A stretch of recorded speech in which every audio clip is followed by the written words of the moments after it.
దేవుని పరిశుద్ధ నామానికి మహిమ కలుగును గాక. ఈ దినమందు రూతు గ్రంథము 1వ అధ్యాయము 14వ వచనాన్ని చదువుకుందాం. వారు ఎలుగెత్తి ఏడవగా ఓర్ప తన అత్తను ముద్దు పెట్టుకొనెను. రూతు ఆమెను హత్తుకొనెను. చిన్న ప్రార్థన చేసుకుందాం. పరిశుద్ధుడైన తండ్రి, ప్రేమ కలిగిన మా ప్రభువా, ఎందుకు పనికిరాని చెత్తలాంటి వాడిని నాయన, అయినప్పటికీ నీవు ప్రేమించి ఈ ఎలోహిము టీవీ పరిచర్య ద్వారా వాక్యాన్ని దేవా ప్రజలకు అందించటానికి మీరు ఇచ్చిన అవకాశాన్ని బట్టి మీకు వందనాలు తండ్రి. ప్రభువా, మీరే ఈ వాక్య భాగాల ద్వారా మహిమ పొందండి. వినుచున్న వారికి మేలుకరంగాను దీవెనకరంగాను చేయండి. నన్ను కూడా నా పాపములు, నా దోషములు, నా అవిధేయతలు, నా అక్రమములను దయతో నన్ను క్షమించి, నా ప్రార్థనాహీనత, నా భక్తిహీనతను క్షమించి నన్ను మీ సిలువ చోటును మరుగుపరుచుకొని మీరే మాట్లాడమని యేసు నామములో అడుగుచున్నాము తండ్రి, ఆమేన్. చూడండి ప్రియులరా, రూతు గ్రంథము మరి చాలా ఒక ప్రత్యేకమైనటువంటి గ్రంథము. దీనిని సమూయేలు ప్రవక్త రాసినట్లుగా చారిత్రక ఆధారాలను బట్టి మనము చూస్తున్నాం. అయితే ప్రియులరా, దేవుడు ఈ రూతుని ఎంత ప్రేమిస్తున్నాడో, ఎలాగా మోయాబు దేశం నుండి రప్పించాడో, ఆ యొక్క రూతు ద్వారా ఏ విధంగా యేసు ప్రభు యొక్క జననము మరి ప్రణాళిక, మానవుల యొక్క రక్షణ విధానము ఈ గ్రంథంలో దేవుడు మనకు స్పష్టంగా తెలియజేస్తూ ఉన్నాడు. చూడండి, నయోమి తన భర్త అయిన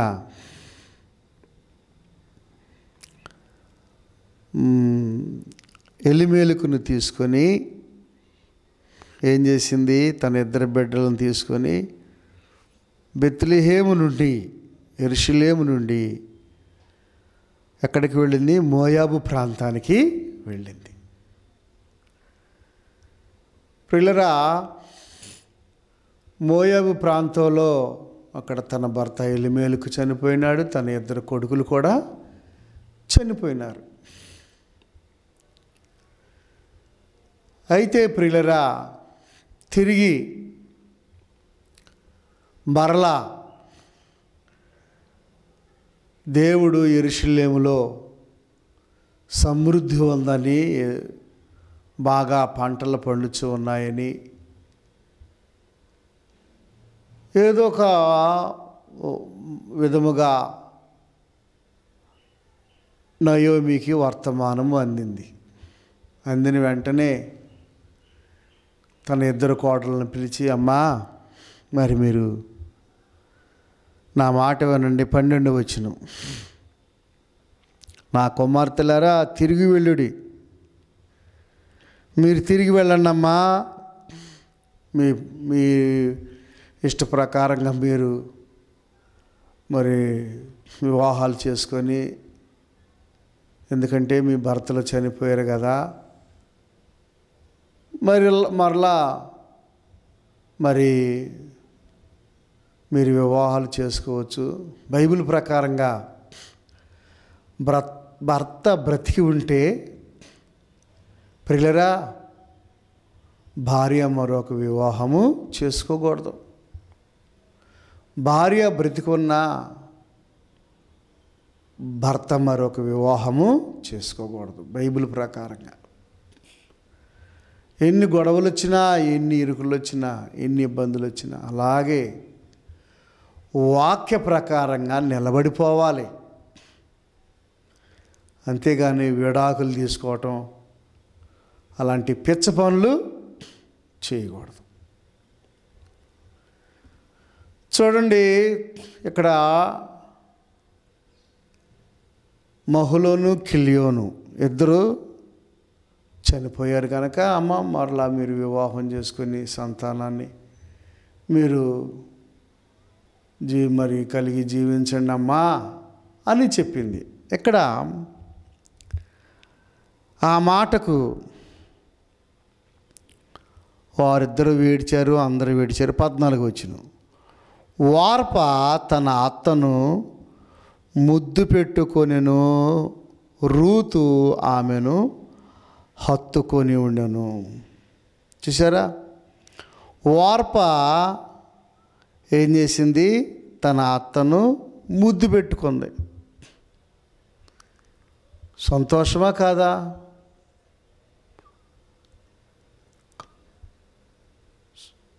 ప్రేమతో మరి ముద్దు పెట్టుకుంది, సంతోషం. అయితే ఆ ముద్దు ఎలాంటి ముద్దు?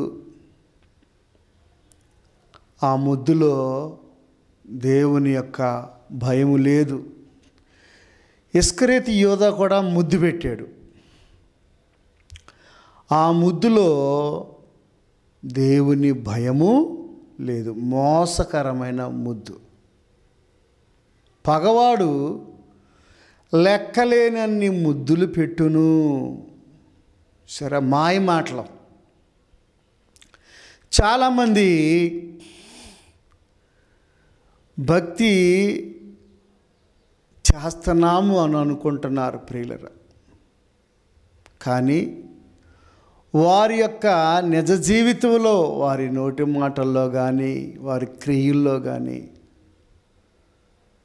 వారు దేవునిని ఎరగనట్లుగా ఉన్నారని పౌలు గారు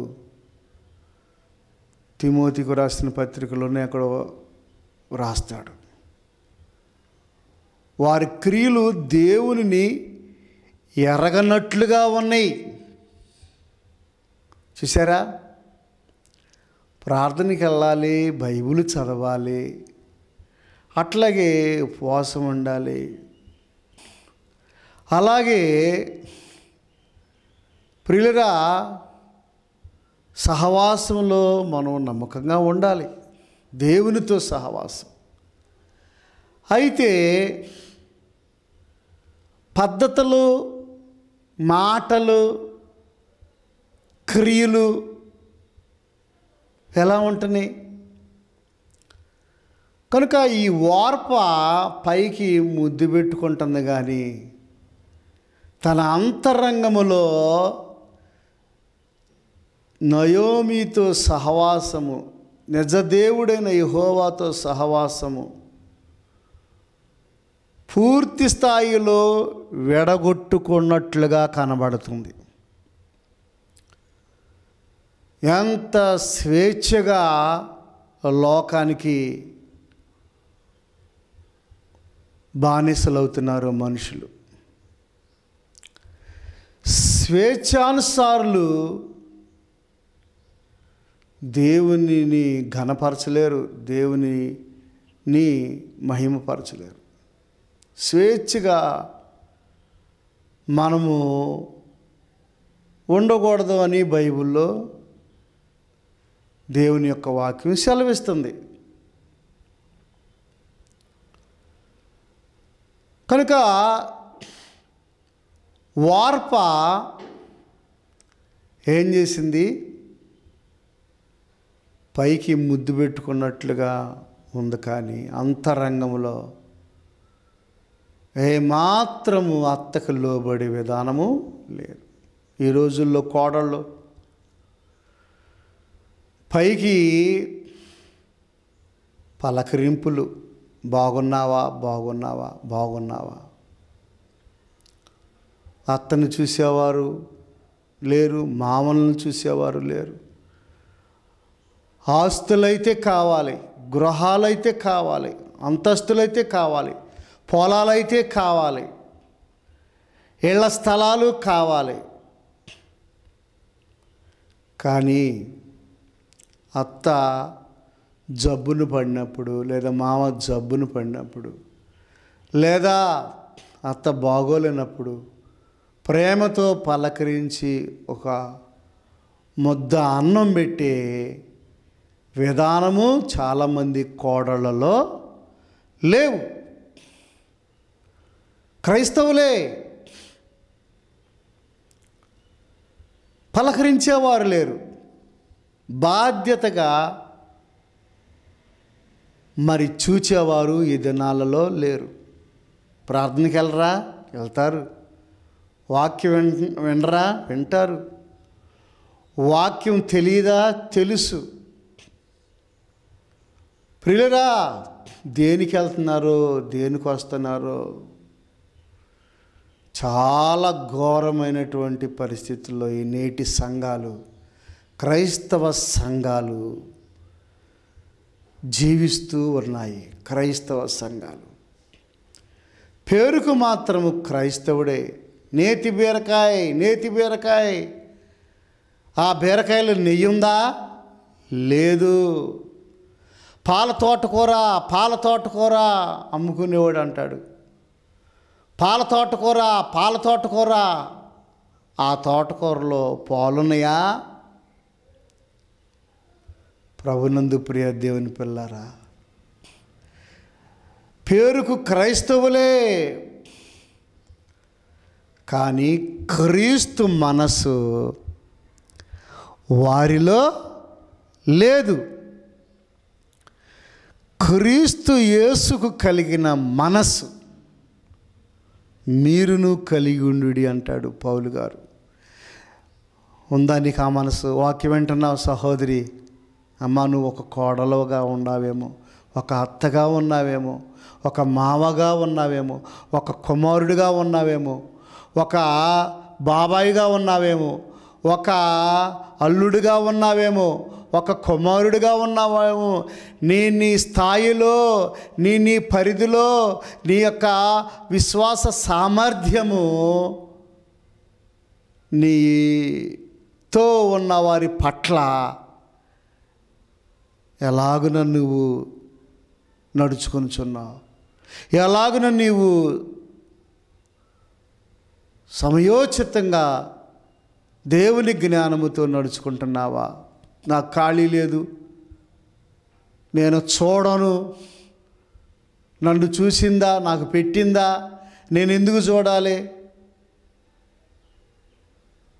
నేను ఎందుకు సహాయము చేయాలి అని భీష్మించుకొని ఎప్పుడో జరిగిపోయిన సంగతులను మాటి మాటికి నీవు జ్ఞాపం చేసుకొని పెద్దలైన వారి పట్ల నీవు నిర్లక్ష్యముగా వ్యవహరిస్తే నీవు పరలోక రాజ్యానికి చేరలేవు. నీకు ఒకటి కొదువుగా ఉన్నది అంటాడు దేవుడు. నీకు ఒకటి కొదువుగా ఉన్నది. ఆ మాట నీవు వినాల్సి వచ్చుద్ది. కనుక నిన్ను నీవు తగ్గించుకొని, చూడండి రూతు ఏం చేసింది? వార్ప జంపు వెళ్ళిపోయింది. ఇక స్టోరీ అక్కడితో కథం. ఎటువైపోయిందో ఏమైపోయిందో తెలియదు. ఆమె జీవిత చరిత్ర బైబిల్ గ్రంథంలో ఎక్కడ వ్రాయబడలేదు. ఇక వార్ప సంగతి. కానీ నయోమిని వెంబడించిన రూతు చరిత్ర మాత్రము వ్రాయబడి ఉంది. ఆమె ఎంత ధన్యురాలైందో వ్రాయబడి ఉంది. చూడండి, రూతు ఆమెను హత్తుకొనెను. ఇదండి హత్తుకోవాలండి. మా అత్త గయ్యాళ్ళు గంపండి, మా అత్త మంచిది కాదండి, మా మామ మంచివాడు కాదండి, నీ స్వభావముతో నీవు నీ యొక్క సామర్థ్యతతో నీవు పెద్దవారిని కొలత వేయకూడదు. వాక్యానుసారంగా కొలత వేయాలి. పెద్దలకు లోబడి ఉండాలి. గమనించండి ప్రియులరా,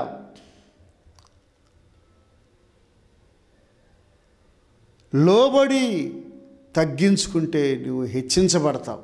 చూడండి, రూతు ఆమెను హత్తుకొనెను. దేవునిని హత్తుకునేవారు కావాలండి. దేవునిని హత్తుకునేవారు కావాలి. దేవునిని వెంబడించేవారు కావాలి. దేవునికి సమర్పించుకొని సిలువను ఎత్తుకునేవారు కావాలి. అన్నీ బాగున్నప్పుడే ఎగిరి గంతులేయటం కాదు. అన్నీ కలిసి వచ్చినప్పుడే, అన్నీ అనుకూలముగా మనకి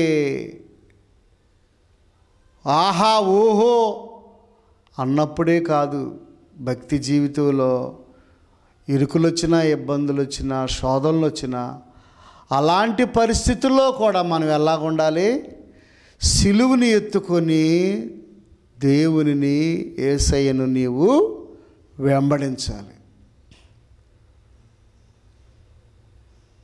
మామగారు ఇదైపోయారు, తన ఇద్దరు కొడుకులు ఇదైపోయారు, వారపు వెళ్ళిపోయింది. ఇంకెవరెవరున్నారు అక్కడ? Naomi, Ruth. నయోమికి చాలా పెద్ద వయసు అయి ఉంటుంది. మన శరీర ఆశల కంటే మరి వృద్ధాప్యంలో ఉన్న నయోమి ఆరోగ్యము ముఖ్యము. కనుక నయోమిని ఈ సమయంలో మనం విడిచిపెట్టకూడదు. ఏమాత్రము కూడా మనము పెద్ద తల్లిని మనము విడిచి మనము వెళ్ళకూడదు. ప్రభునందు ప్రియ దేవుని పిల్లరా అని ఆలోచించింది. వార్పలాగా వెళ్ళిపోవచ్చు ఆమె కూడా, రెక్కలొచ్చిన పక్షి వలె వెళ్ళిపోవచ్చు. కానీ ప్రభునందు ప్రియ దేవుని పిల్లరా, ఆమె అలాగా వెళ్ళడానికి ఆమె ఇష్టపడలా.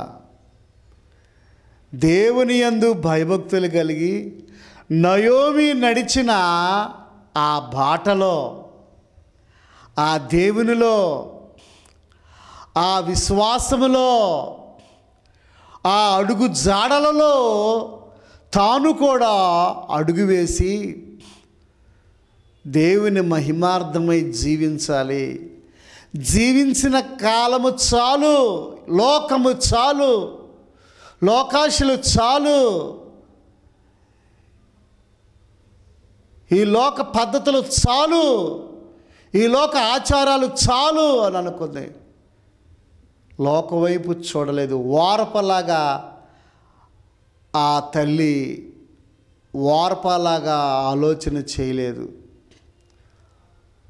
కనుక దేవుని వైపు చూసి మంచి యెహోవా యందు భయభక్తులు కలిగి హత్తుకునే మనసును ఆమె కలిగి ఉంది. రూతు ఆమెను హత్తుకొనెను. హత్తుకునేవారు కావాలండి. ఊరిని మందిరానికి వచ్చి ఏదో 4 మాటలు విని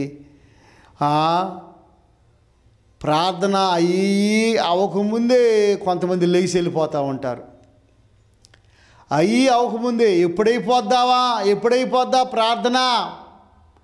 ఆదివారం కానీ, బుధవారం కానీ, శనివారం కానీ దగ్గరకు వచ్చి దేవుని సేవకుల దగ్గరకు వచ్చి, అయ్యా నా కుటుంబ పరిస్థితి ఎలా ఉంటుంది, నా బిడ్డల పరిస్థితి ఎలా ఉంటుంది, నా పరిస్థితి ఎలా ఉంటుంది, నా యొక్క మరి భక్తి విధానంలో నాకు ఇలా జరుగుతుందయ్యా అని మనసు విప్పి మాట్లాడేవారు ఈ రోజుల్లో విశ్వాసులు ఎవరు లేరు. ఏదో వస్తున్నారు, వెళ్ళిపోతున్నారు. హత్తుకునేవారు ఎవరు? ముద్దు పెట్టుకొని జంప్ అయ్యేవాళ్ళు కావాలా? హత్తుకొని నిలబడి కష్ట సుఖాల్లో, కష్టంలో సుఖాలలో మరి నీతిగా నిలబడేవారుగా ఉండాలా? ఏమండి, పౌలు గారికి శ్రమలు వచ్చినప్పుడు, చెరసాలలో ఉండాల్సి వచ్చిన పరిస్థితి వచ్చినప్పుడు, అకుల ప్రిస్కిల్లాలు కూడా పౌలు గారి కొరకు ప్రాణాన్ని కూడా ఇవ్వడానికి వారు ఏమాత్రం కూడా వెనకంజ వేయలా. కనుక ప్రభునందు ప్రియ దేవుని పిల్లారా, యేసు ప్రభు సిలువను మోస్తూ ఉన్నప్పుడు ఏమండి, భక్తుడు ఒక అతను ఆ సమయంలో ఆ సిలువను వెంబడిస్తూ ఉన్నప్పుడు సైనికులు అతనిని పట్టుకొని సిలువను మోయమన్నారు. క్రీస్తు ప్రభువుకి కొంత విశ్రాంతిని లేదా కొంత శ్రమను తగ్గించినట్లుగా మనం చూస్తున్నాం. ఎలాంటి భక్తులుగా మనం ఉన్నాం? శ్రమను పెంచేవారుగా ఉన్నామా? శ్రమను తగ్గించేవారుగా ఉన్నామా? రూతు శ్రమను దయతో క్షమించండి. నయోమి అవసాన దశలో ఆమెను ఇంకా బాధ పెట్టాలనే ఆలోచన రూత్కి ఏమాత్రం లేదు. కానీ ఆమెను సుఖపరచాలి, వృద్ధాప్యంలో ఆమెను బాగా చూసుకోవాలి, ఆమె బాగోగులు చూసుకోవాలి, ఆహారము తీసుకురావాలి అని నిర్ణయించుకుంది. ప్రియులరా, అప్పటికే ఏమంది? నయోమి అమ్మ, నీ తోడుకోళ్ళు వెళ్ళిపోయింది కదా, మరి తన జనుల యొద్దకు వెళ్ళిపోయింది, నీవును నీ తోడుకోడలి వెంబడి వెళ్ళమనెను. 15 వచనం, నీవును నీ తోడి కోడలి వెంబడి వెళ్ళమనెను. చూసారా? అందుకు రూతు, నా వెంబడి రావద్దనియు నన్ను విడిచిపెట్టమనియు నన్ను బ్రతిమాలు కొనవద్దు, నీవు వెళ్ళు చోటుకే నేను వచ్చేదను, నీవు నివసించు చోటునే నేను నివసించేదను, నీ జనమే నా జనము, నీ దేవుడే నా దేవుడు, నీవు మృతి పొందు చోటును నేను మృతి పొందేదను, అక్కడనే పాతి పెట్టబడేదను, మరణము తప్ప మరి ఏదైనాను నిన్ను నన్ను ప్రత్యేకించిన ఎడల యెహోవా నాకు ఎంత కీడైనా చేయునుగాక. చూశారండి ఎంత సమర్పణ జీవితమో. సహోదరుడా, సహోదరి, వాక్యం వినుచున్నటువంటి ప్రియ జనాంగమా, ప్రియులరా, రూతు ఏ విధముగా సమర్పించుకుందో, ఏ విధముగా తను త్యాగంతో అంకితం చేసుకుందో, నీ జీవితాన్ని, మానవులమైన మన జీవితాల్ని మనము కూడా నేటి దినాలలో మన ప్రాచీన స్వభావమును విడిచి నవీన స్వభావమును మనము ధరించుకోవలసిన వారమై ఉన్నాం. ప్రాచీన స్వభావముతో మనం ఉండకూడదు. పాత పద్ధతులతో, పాత బుద్ధులతో, పాత విధానాలతో మనము నడుచుకోవటానికి వీలు లేదు. ప్రియులరా, నవీన స్వభావముతో, ఏమండి, క్రొత్త మనసుతో దేవునిని వెంబడిస్తూ ఎంతగానో దేవుని ఘనపరుస్తున్నట్లుగా మనము చూస్తున్నాం. సహోదరుడా, సహోదరి, దేవుని కొరకు నమ్మకంగా జీవిస్తావా? దేవుని కొరకు భయభక్తులు కలిగి నడుచుకుంటావా? రూతు లాంటి తీర్మానం చేసుకో. అత్త, నువ్వు అలా అనవద్దు. ఎలీషా కూడా ఏలియాని అలా అన్నాడు. అయ్యా ఏలియా గారు, మీరు అలా అనవద్దు. యెహోవా జీవము తోడు, నీ జీవం తోడు, మీరు వెళ్ళే చోటకి నేను కూడా వస్తాను. అట్లాగే మన జీవితాల్లో కూడా, భక్తి జీవితంలో మనం కూడా బైబిలు లేఖనాలు ఎంత లోతుగా నడిపిస్తున్నాయో అంత లోతుగా మనము నడవటానికి మనము ప్రయత్నం చేసినట్లయితే దేవుడు ప్రణాళికలు గొప్పగా ఉంటాయి. రూతు సమర్పించుకుంది గనక ఏమి ఆశించి, ఏదో ఆశించి వెళ్ళలేదండి. నయోమిని ఏదో ఆశించి కలిసి వచ్చుద్దేమో, చక్కగా అక్కడ సుఖపడవచ్చు, చాలా ఆస్తి మనకు వచ్చుద్ది, అక్కడ ఉన్నదంతా మనకు ముందే దొరుకుతుంది, ముందుగానే అలాగ లోకాశలతో వెంబడించలా రూతు. దేవుని ఎడల భయభక్తులతో పరలోక రాజ్యం వైపు చూచి నయోమిని వెంబడించింది. చూసారా ఎంత ధనవంతురాలైపోయిందో, ఆశీర్వదించబడింది, బోయాజుకు భార్య అయింది. ఆ సంతతి నుండి ప్రభువారు వచ్చారు, గొప్ప రక్షకుడు వచ్చాడు, ఆ వంశావళిలో చేర్చబడింది. ఒక మోయాబీరాలు యూదులు వంశావళిలో చేర్చబడింది, పరలోక రాజ్యం సంపాదించుకుంది. మరలా రేపొద్దున మహిమదేహంతో 1000 ఏండ్ల పరిపాలనలో రూతు, నయోమి వీళ్ళందరూ ఉంటారు. వార్ప ఉంటుందని గ్యారంటీ లేదు. ప్రియులరా, 1000 ఏండ్ల పరిపాలన ఉంది, దేవుని రాజ్యం ఉంది. సహోదరుడా, సహోదరి, ఈ మాటలకు నీవు లోబడు, దేవుని పాదాలు పట్టుకో. ప్రార్థన చేసుకుందాం. పరిశుద్ధుడైన తండ్రి, ప్రేమ కలిగిన ప్రభువా, నీకు వందనాలు. ప్రభువా, నాయన రూతు వలె నమ్మకస్తురాలుగా మేము కూడా ఉండడానికి మాకు సహాయం చేయండి. వార్పలాగా మేము ఎగిరి గంతేసి మేము లోకంలో కలిసిపోయేవాళ్ళుగా ఉండకూడదు ప్రభా. రూతులాగా మేము దేవా నీ యందు భయభక్తులు కలిగి వెంబడించే భాగ్యం తెచ్చింది. వినుచున్న వాక్యానికి ముద్ర వేయండి, సేవను కట్టండి, సహవాసాన్ని స్థిరింపచేయండి. ఈ పరిచర్యను కూడా దీవించండి.